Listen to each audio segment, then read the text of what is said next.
The Iki Island expansion for Ghosts of Tsushima gives you access to a new ability that turns your trusty horse from a friendly traveling companion into a combat powerhouse. There are also some amazing new charms as rewards for side quests you might have missed that will make some old and familiar moves a lot stronger, so we will be covering those as well. If that interests you, then a like on the video would really help the channel out, and let's go! And you probably already guessed it, but this is not Yor speaking. No, he is currently on a holiday, and in the meantime Joyce and Dennis, that's me by the way, will be filling in for him to keep you up to date on Ghost of Tsushima and the other games we cover on the channel. Now, let's get into the video. So pretty early in the Iki Island DLC, you will have to recover your horse during the quest A Lost Friend, because like you, he was also shipwrecked. When you find him, you will discover he has a new ability, the Horse Charge, complete with its own upgrade tree in the Ghost section of the technique menu. Let's start with the ability first before we get into the upgrades. So the Horse Charge is very easy to use. You just hold L1 on horseback to spend 1 resolve to initiate the charge and then continue to burn resolve as long as you keep charging. And when you then run into an enemy, they will take damage and be knocked back. This ability is especially great against roadside patrols, as you can just charge into them and knock them down, then finish off the remaining soldiers with your katana or equipment. But that is just the beginning, as there are a lot of ways to make this ability even better. Let's start with the upgrades, of which there are 3. The first reduces the amount of resolve you burn when charging, so you will be able to charge longer before you run out, which is just great in general. The second and third upgrades are even better though, as they add 2 completely new effects to the Horse Charge to make it even stronger. Horse Charge Recovery gives you a 10% chance on impact, so when hitting an enemy, regardless of whether you kill them or not, to recover 3 resolve. This can allow you to immediately reactivate the charge even if you were running low on resolve before. And then for the final upgrade we have the Terrifying Charge, which as the name suggests gives you a 25% chance to terrify nearby enemies when you impact them with the charge. And honestly, it's not hard to see why this ability terrifies enemies, because I'd personally run too if I saw my friends being yeeted a mile by a horse. So this new ability is already great, as it changes your horse from something that you solely use for travel into something that you can actually initiate combat with. Once again, the charge is very effective in dealing with Mongol patrols who could previously knock you off of your horse if you got too close to them. But there is a way to make your horse even stronger while also giving him a badass new look, and that is by finding the new Sockeye horse armor on Iki Island. This horse armor is part of a pretty unique mythic tale that you start at the sheltered campsite close to Zasho Bay on the eastern side of Iki Island. Now there's some interesting stuff going on in this tale, so I want to keep it as spoiler free as possible. There is one piece of information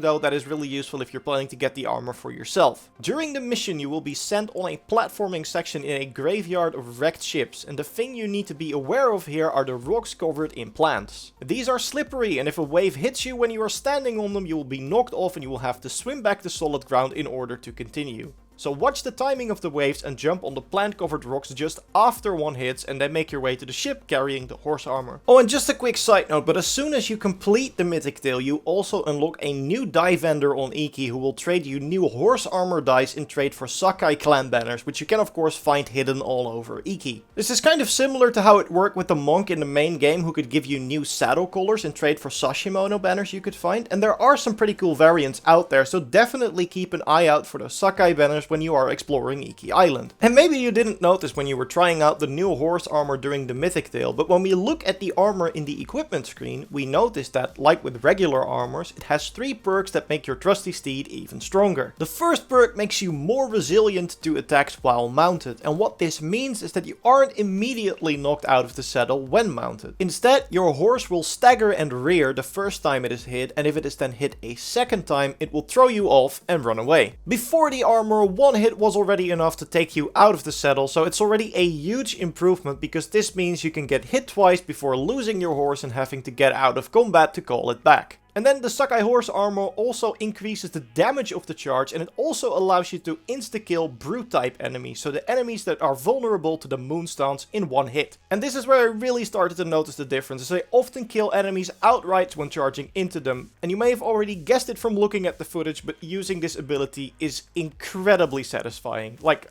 Can't get enough of it. Anyway, let's continue with the last perk, which once again gives you a 10% chance to recover 3 resolve. Great if you don't have the technique yet, but even if you do have it, this means that your chance to recover that resolve is now raised to 20% when hitting an enemy. And since charging only costs 1 resolve, you can pretty much just keep charging if you get lucky enough. And this kind of opens up a lot of new combat options that are really fun to play around with. We've already shown how effective charging at roadside patrols can be, but I also tried to ride into a Mongol camp on horseback to see if I could clear as much of the camp as possible on horseback, and it actually went surprisingly well. Well, that is up until my horse refused to board the ship, but still I highly recommend trying it out for yourself. I had a lot of fun doing it. And speaking of things you should try out, I'm not sure if you found these already, but there are 2 new charms in the Iki Island DLC that make some existing attacks a lot stronger. I am talking about the charm of Descending Talons and the charm of the Charging Bull, which boost your jumping attacks and charged attacks respectively. Both are relatively easy to find, but are a lot of fun to play around with, so let's start with the charm of Descending Talons and show you how to get it. So the charm of Descending Talons allows you to stagger and knock down enemies with your jump attacks. The greater the height of the jump, the greater the damage. You get this one from the Bloodletting side quest, which is a follow-up quest from the Troubled Waters quest. Now, we've already talked about these quests before because they also reward some amazing cosmetics, but if this is your first time hearing about them, just go to this spot on the map and follow the first quest to unlock the second one. Then complete that one too, and the charm of Descending Talons is yours. And like I said, this one really is a lot of fun to play around with, as it really makes your jump attacks a lot more powerful, often enough to kill an enemy outright if you jump from an elevated position, even on harder difficulties. Now, like with the horse armor, this charm isn't necessarily great for any build or situation, but if you do change your playstyle to make the most of it, you will definitely see some great results. So equip the charm of Descending Talons, make sure you find the high ground, and then use that to your advantage for some death from above. But if that's not your style and you like to stay with both feet on the ground, you should check out the charm of the Charging Bull. You get this one from the A Mother's Law tale, which you can start after completing the epilogue of the Iki Island main story and then visiting Fune in Fune's refuge. From here, follow the quest through to the end. It's not complicated, but it does tell an interesting story that I'd rather not spoil, and then at the end of that quest you receive the charm of the Charging Bull, which increases the power of your shoulder charge and sprint strike techniques. Now, I never really used the shoulder charge much, but after using it with this charm, I can definitely say that I have been missing out. It is a great move to initiate combat with, as it knocks enemies on its back and deals a lot of stagger damage already, setting them up for a guard breaking follow-up so you can kill them outright. Your sprint attack has always been very useful, especially for dealing with archers, but with this new charm it's even stronger, as you can just sprint up to them, and now thanks to the increased damage you can kill them in 1 or 2 hits, even on something like the hard plus difficulty. And that's all for this video, but we will be back soon with more Ghost of Tsushima content, as that Legends update that will introduce the new Rivals mode is right around the corner. So subscribe to miss nothing, and if you want, you can check out our previous video where we discuss some hidden missions that you definitely want to complete for their amazing rewards. Thanks everyone so much for watching, and we'll see you in the next one.